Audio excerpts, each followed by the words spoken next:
Hi, friends. This is Benjamin from English Classes Online. Today, we want to look at agreement of tenses, and we are going to examine a basic question. What is agreement of tenses? So if you are new to this channel, kindly subscribe to the channel by clicking on the subscribe button below. Click on the bell icon as well so that whenever a new video goes live on the channel, you will be notified instantly.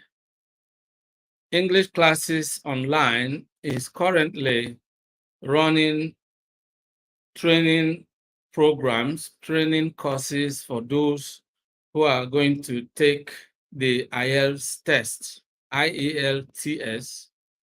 And so if you are intending to study abroad and you have the need to take the IELTS test, you can join our training program, and this program demystifies the IELTS exam and simplifies the tasks, reducing the task to become as easy as ABC.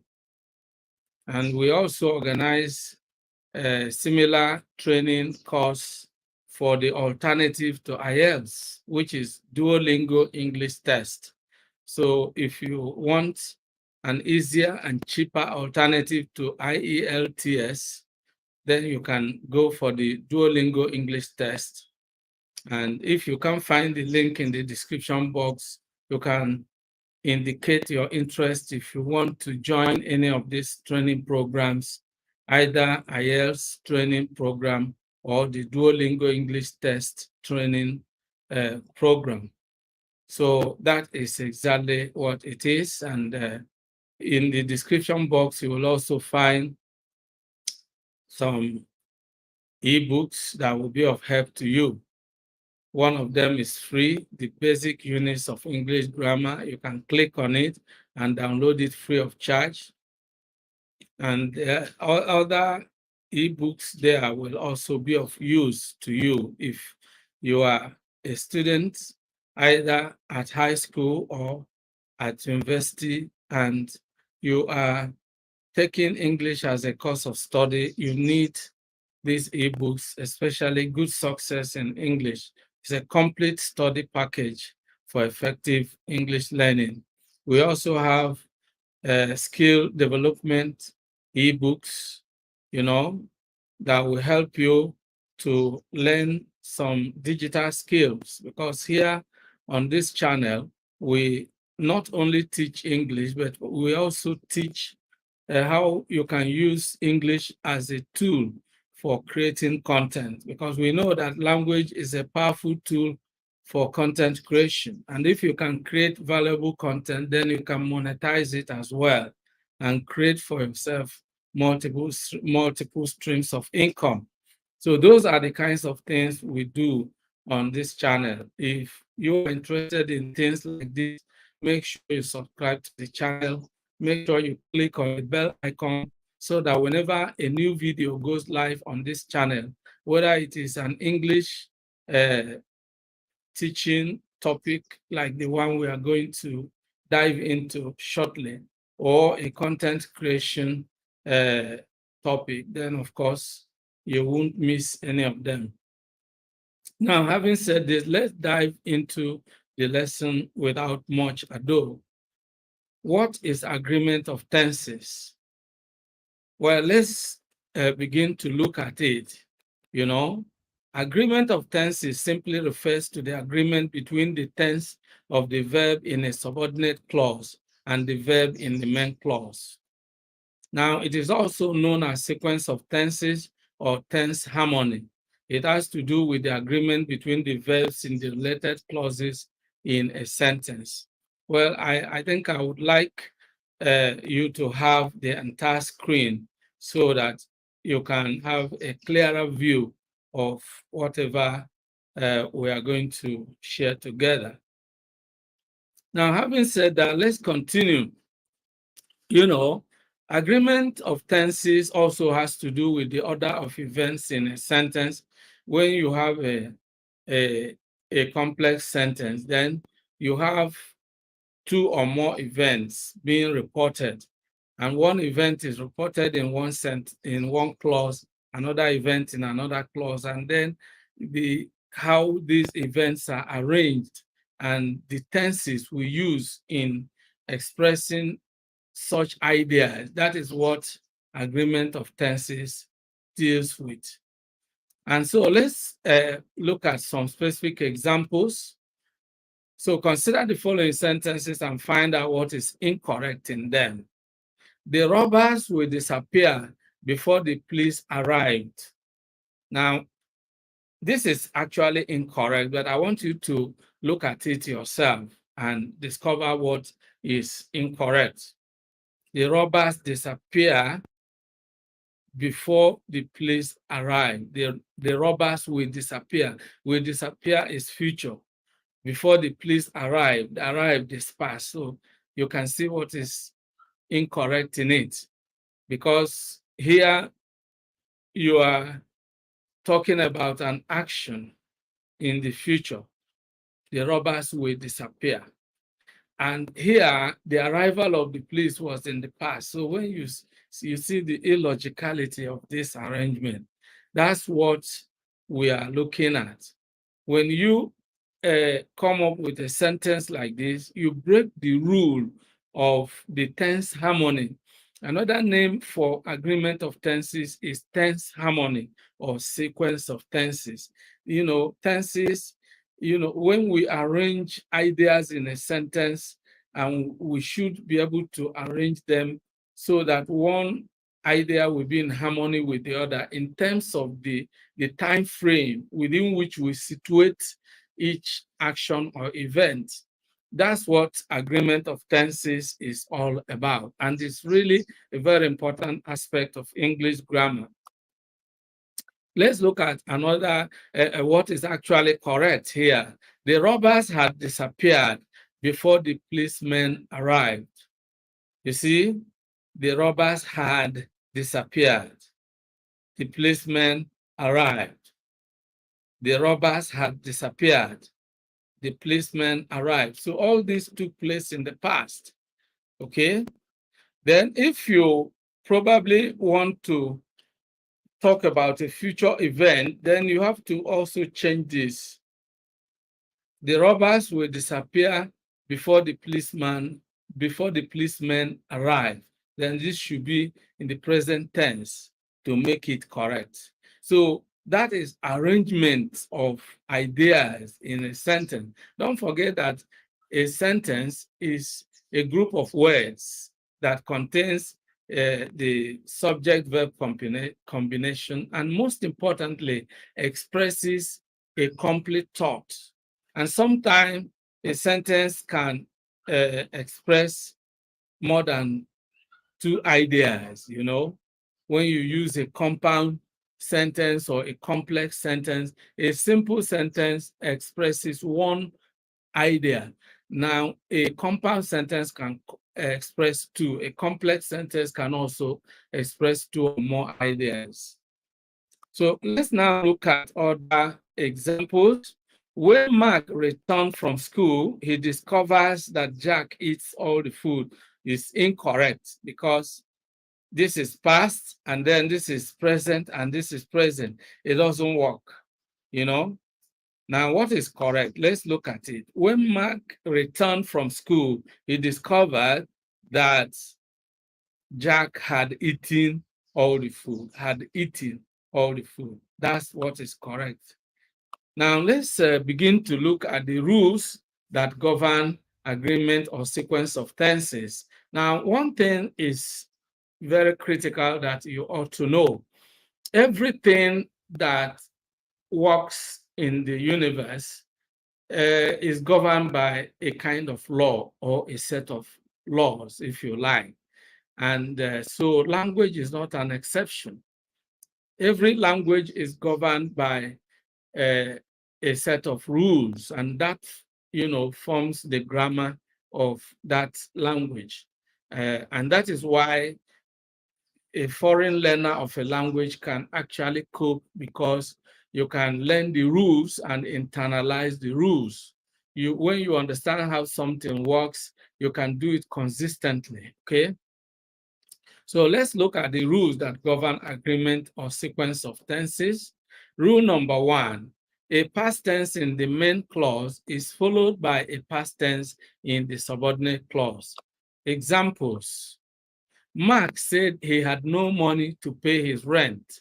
Said is past. Had is past. Mark said he had no money. So that makes it correct, because the main clause has the past tense, and the subordinate clause also has the past tense. That's what the rule is saying. A past tense in the main clause is followed by a past tense in the subordinate clause. Now, if you have a past tense here and you come with a present tense here, you break the rule. For example, Mark said he has no money to pay his rent. So you are breaking the rule. The rule says that when you have a past tense of the verb here, it must be followed by a past tense of the verb in the subordinate clause. Let's look at other examples. Susan insisted that the red bag was her mother's.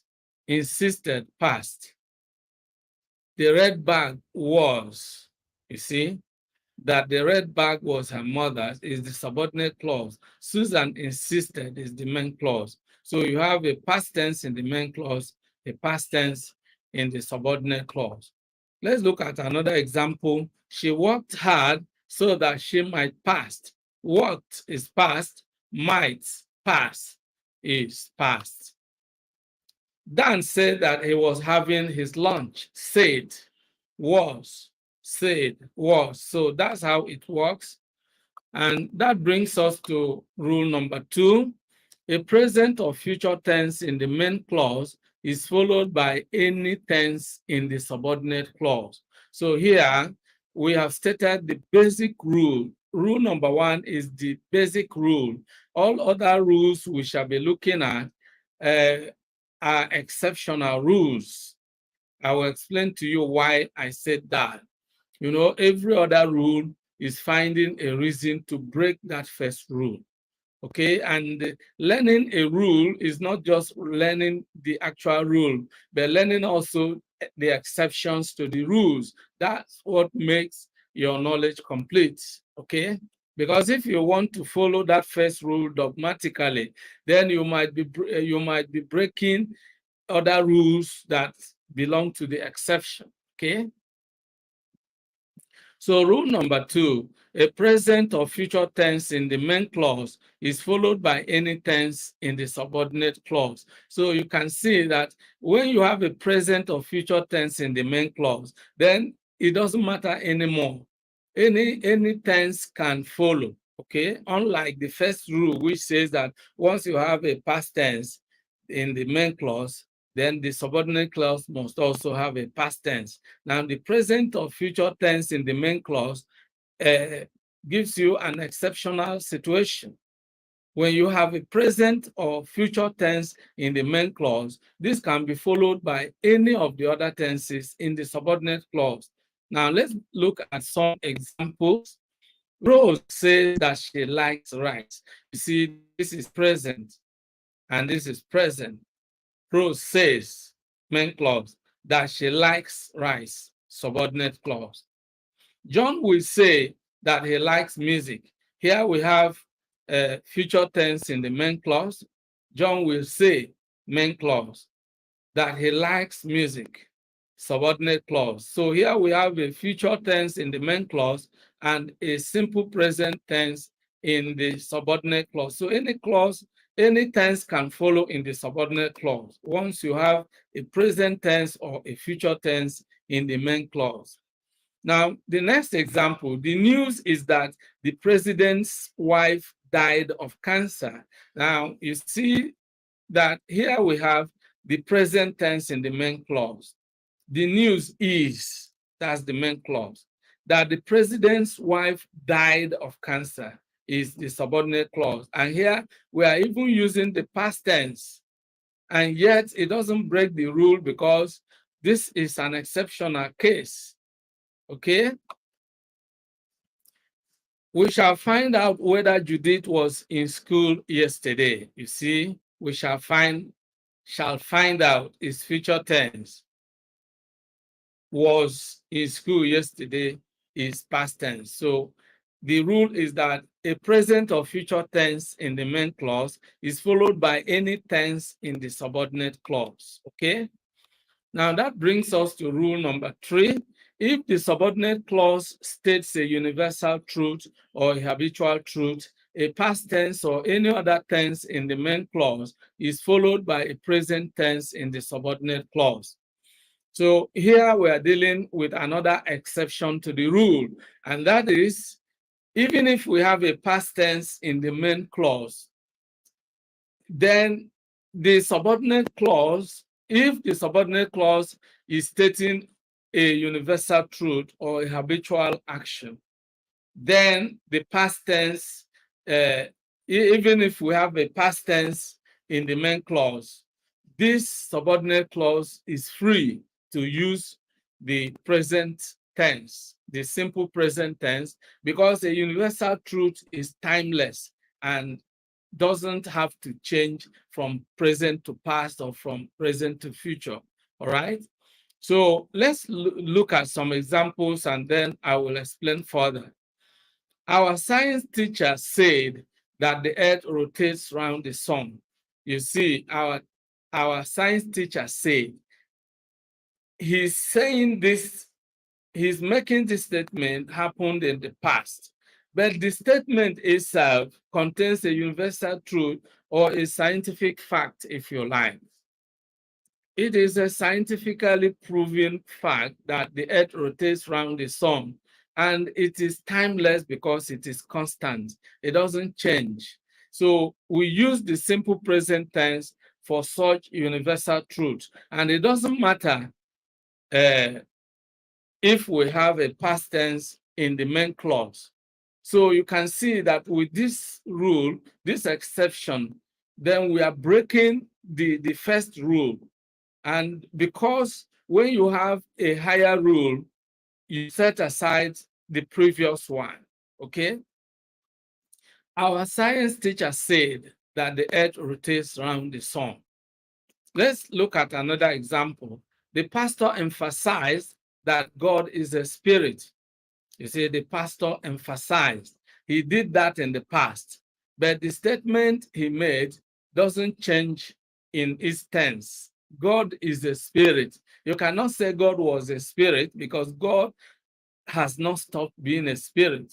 So he's the same yesterday, today, and tomorrow. So when you are dealing with ideas that are universal in nature, you always use the present tense. So that breaks the rule, you know, of sequence of tenses, which states that a past tense in the main clause should be followed by a past tense in the subordinate clause. Here we have a subordinate clause that must use the present tense, and the reason is the fact that it expresses or states a universal truth. And so let's look at another example. You said you are an optimist. This is now dealing with a habitual truth, something that you habitually,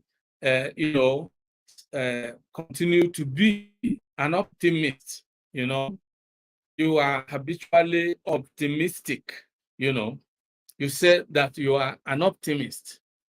So because this deals with a habitual truth, we use the present tense, even though the main clause has a past tense. You said that you are an optimist. My father always reminded us that honesty is the best policy. You know, honesty is the best policy. It's a universal saying, so it doesn't change its tense, okay? Now that brings us to rule number 4. If the subordinate clause is an adjectival clause, it may be in any tense according to the sense it expresses. An adjectival clause is a describing clause, okay? And so let's look at some examples and I will show you why this rule becomes an exception to the basic rule that govern the agreement of tenses, okay? Yesterday, we called the man who repairs our generators. You see, yesterday we called the man. It happened yesterday. When we called the man was yesterday. So called is a past tense. But then who repairs the generator is the subordinate clause, which is incidentally an adjectival clause. And so what an adjectival clause does is the work of an adjective. An adjective is a describing word. It's a word that describes or modifies a noun or a pronoun. It describes a person or a thing. And so here, who repairs a generator is just a description of the man. And this description of the man doesn't have to be past. We can't tie it to the past. It's something the man is how we can describe the man. He repairs a generator and he does it, you know, from time to time. Now, but if we wanted to express the sense of, you know, his past activity, we can say yesterday we called a man who repaired a generator, a man who repaired a generator. But here we are talking of a specific man and we are describing him as a generator mechanic, if you like, the one who repairs a generator. Now let's look at another example. Henry met a girl who sells balloons.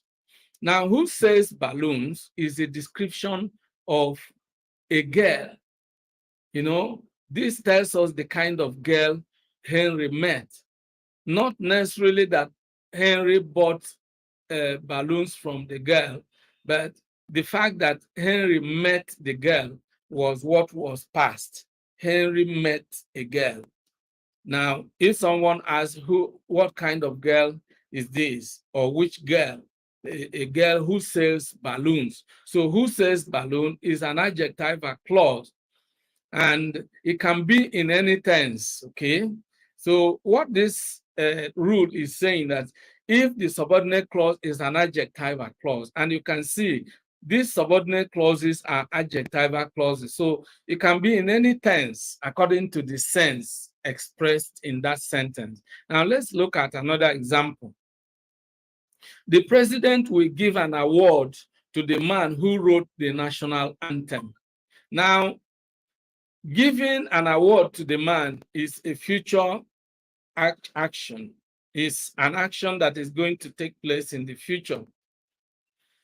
Meanwhile, who wrote the national anthem is an adjectival clause that describes the man, his past action that actually identifies him as a man who qualified for this award, you know? So the man who wrote the national flag, now, national anthem. Let's now look at this. If you simply say the president will give an award to the man, somebody will ask you which man. So who wrote the national anthem simply gives you the description or the identity of the man whom the president will give an award. So that is what an adjectival clause does, and you can see that it makes sense that, you know, the adjectival clause can be in any tense at all, depending on the idea you want to express, okay, depending on the kind of description you are giving, because essentially an adjectival clause is a clause meant for describing someone or something. The security agents are still looking for the gunmen that killed the Attorney General. Again, you can see they are still looking. This is a continuous tense. They are still looking for the gunmen. But then when you say, which gunmen are you talking about that killed the Attorney General? This is the adjectival clause describing the gunmen whom the security agents are still looking for. So the adjectival clause is a describing clause and can be in any tense at all. It can be in the present, it can be in the future, it can be in the past. So let's continue. Let's move on to rule number 5. If the subordinate clause expresses comparison, reason, or degree, it may be in any tense according to the sense it expresses. So you can see this is yet another exception to the rule. For example, the director is going to pay you more than he paid the former manager. There is a comparison here. The director is going to pay you, more than he paid the former manager. So there is a comparison between what the director is going to pay you and what the director paid the former manager. So when there is a comparison, you can afford to use a different tense in the subordinate clause. Okay, it doesn't matter the tense you have in the main clause, but once the subordinate clause is making a comparison, then of course it can also be in any tense at all, according to the sense it expresses. And don't forget, this is like the adjectival clause. Here we are dealing with adverbial clause. We have an adverbial clause of comparison, an adverbial clause of reason, or an adverbial clause of degree. Now, the major difference between the adjectival clause and the adverbial clause is that an adjectival clause describes something or someone, or grammatically describes or modifies a noun, if you like. But an adverbial clause modifies a verb, so it describes action. Now, let's look at another example. The man who is preaching to you today was once a drunkard and drug addict. You are comparing the life of the man, his current life as a preacher, with his past life as a drunkard and a drug addict. So there's a comparison. And that is why you can afford to use the present tense here and the past tense in the subordinate clause. Okay? So when the subordinate clause is making a comparison, of course, it can be in any tense. Okay, let's look at another one. Jack was not picked for the broadcasting job because he has speech impediment. So you can see the main clause has a past tense. Jack was not picked for the broadcasting job. That's the main clause. And the rule number 1 states that when you have a past tense in the main clause, this must be followed by a past tense in the subordinate clause. But this is different because the subordinate clause is giving a reason, is expressing a reason. And we call this the adverbial clause of reason because he has a speech impediment. Okay? And so when you have an adverbial clause of reason, it can be in any tense. It can be in the present, it can be in the past, and it doesn't matter the tense of the verb in the main clause. This subordinate clause, because it is expressing a reason, it can be in any tense whatsoever. Then another example, no other woman can love Bruce as his late wife loved him. So you can see there is a comparison here. Okay? the love that some other woman can show to Bruce now is being compared to the love shown to him by his late wife. So when there is a comparison, then there can be differences in tenses. So let's move on to rule number 6. When the subordinate clause expresses purpose, the verb in the subordinate clause uses may if the main clause is in the present tense and might if the main clause is in the past tense. Now, let me explain this.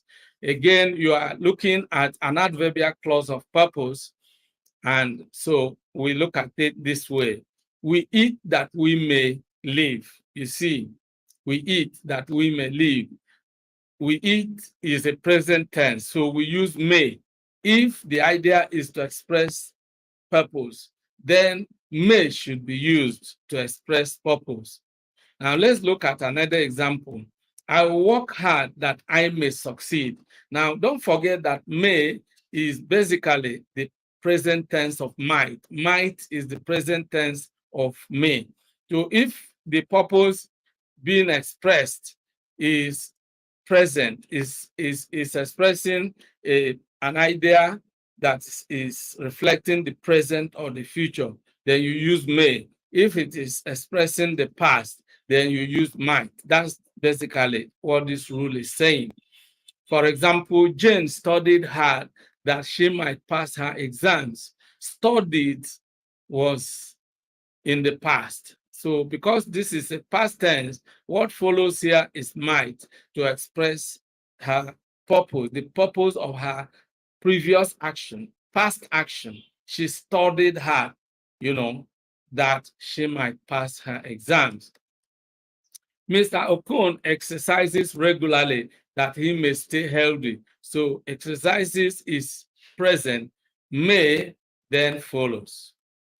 That brings us to rule number 7. The word lest in a subordinate clause must be followed by the auxiliary verb should, whatever the tense of the verb in the main clause. So here you can see that whenever you use the word lest, it should be used together with should. We can say that lest and should are collocates. Collocation is a grammatical principle which has to do with a group of two or more words that tend to go together all the time.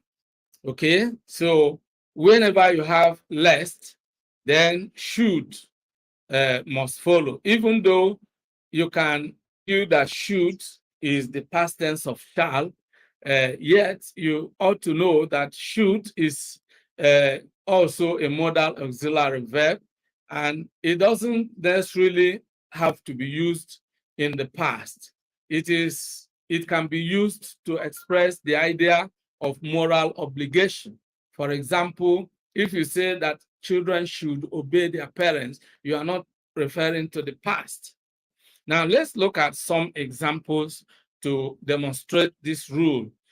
The ex-governor disguised himself as a woman lest he should be arrested by the police. Disguised himself, okay, lest he should be arrested by the police. Another example, King David pretended to be mad lest he should be killed by the Philistines. Now, we have given 2 examples and we use the past tense in the main clause.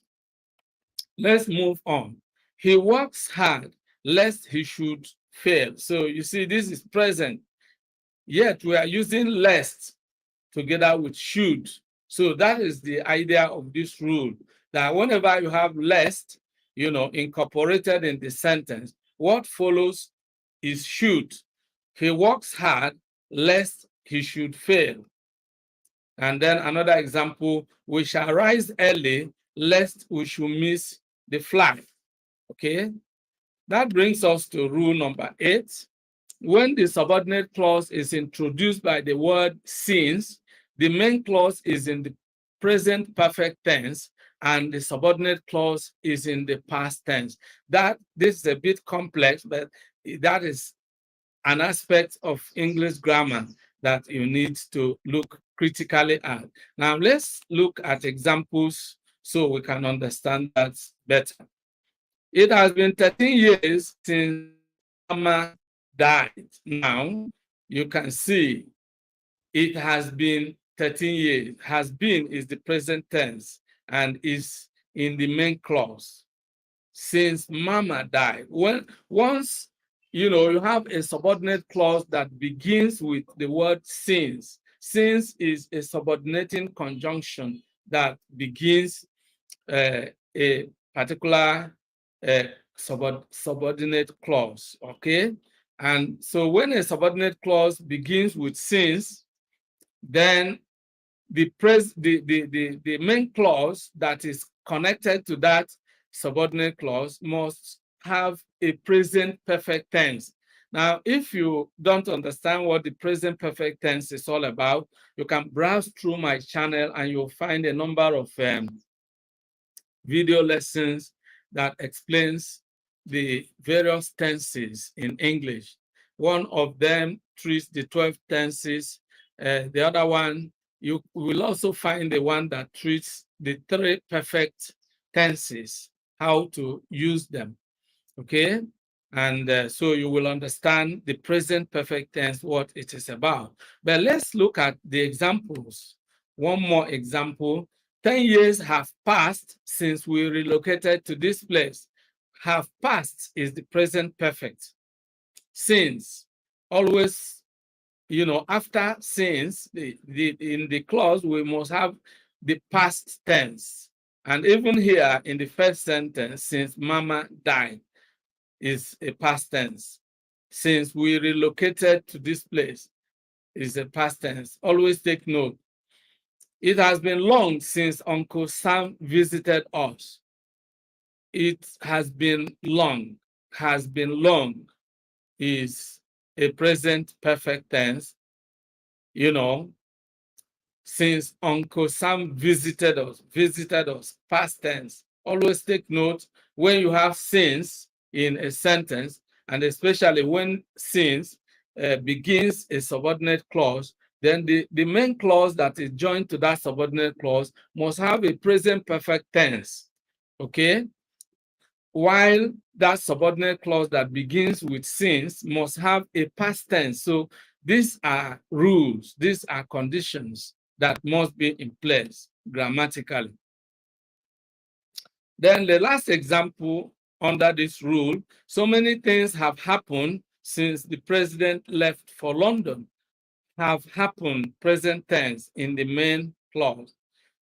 Left for London, past tense in the subordinate clause that begins with since the president left for London.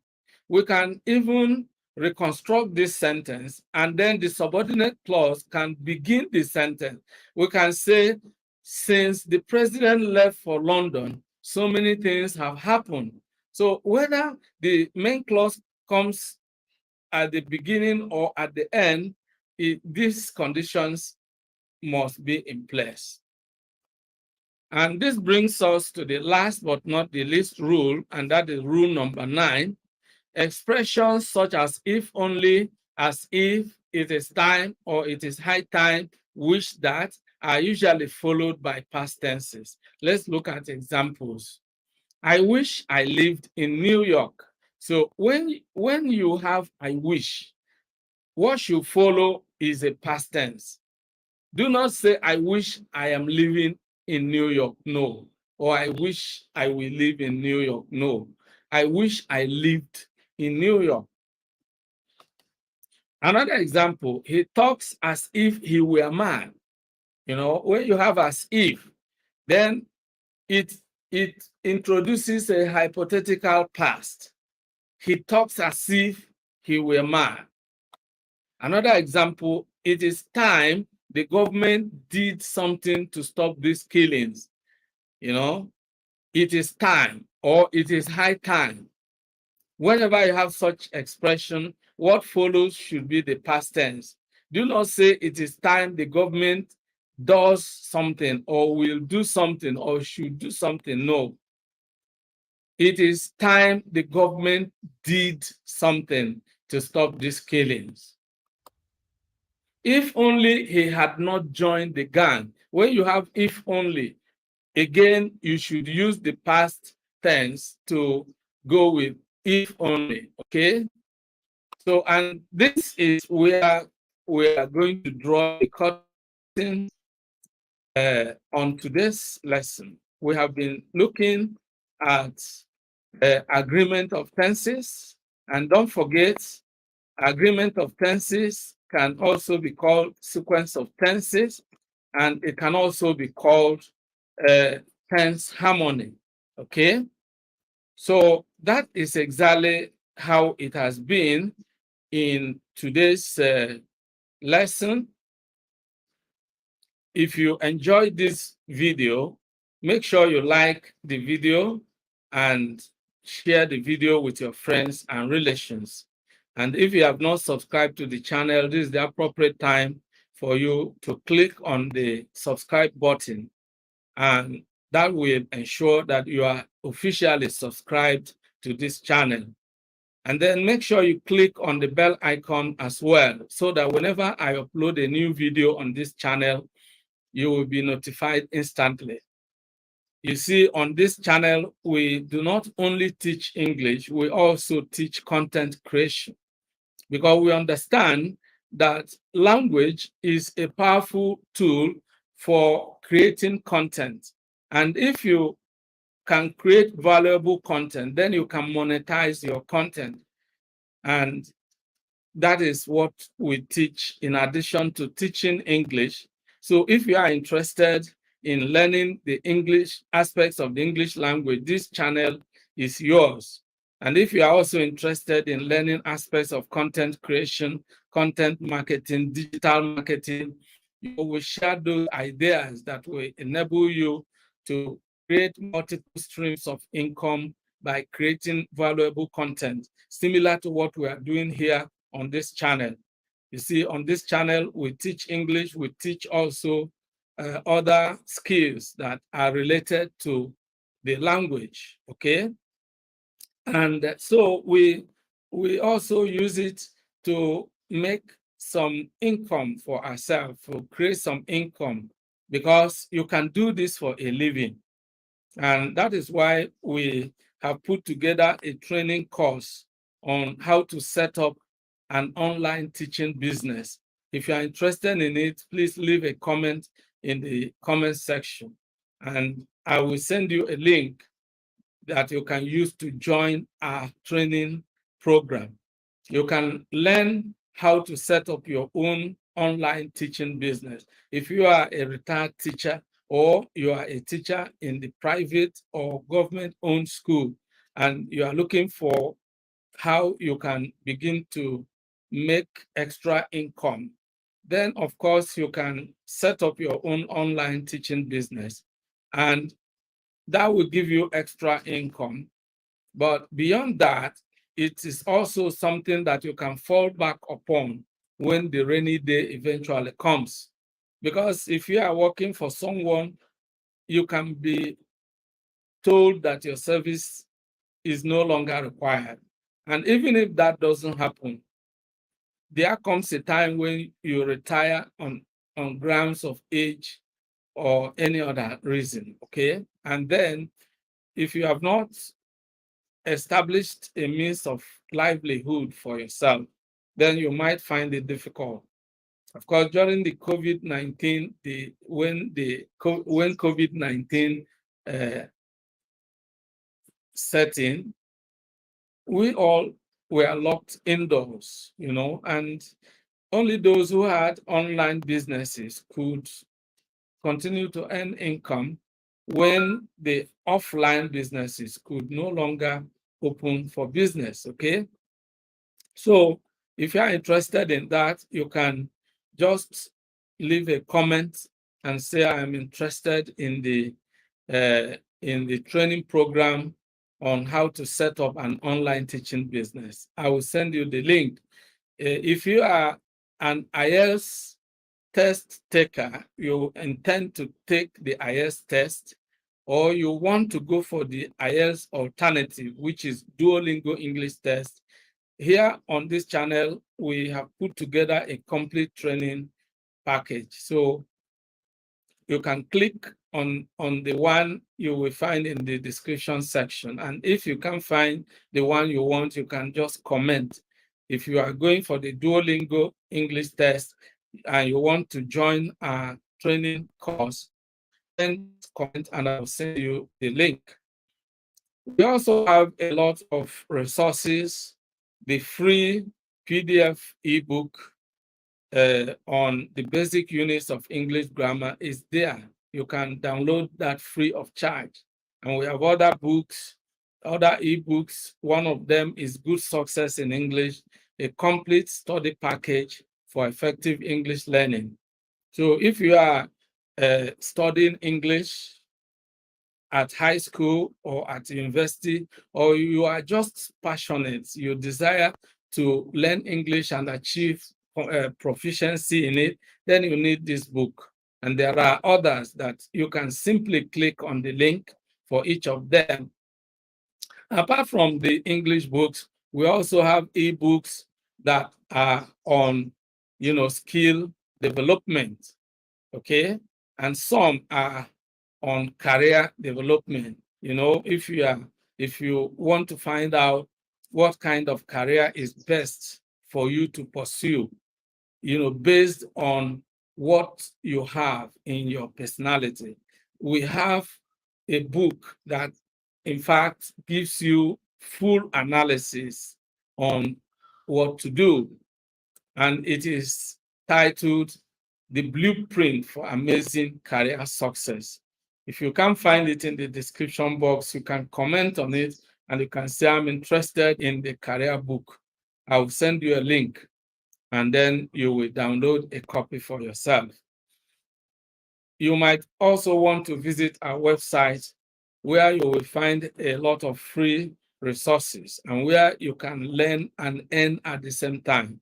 That website is a very important one for all learners, not only English, but also digital skills and other things, and even the opportunities to earn while you are learning. Just go to www.englishclassesonline.com.ng. Okay, so this is where we draw the curtain. And if you have any questions, comments, or suggestions, we kindly leave them on the comments box.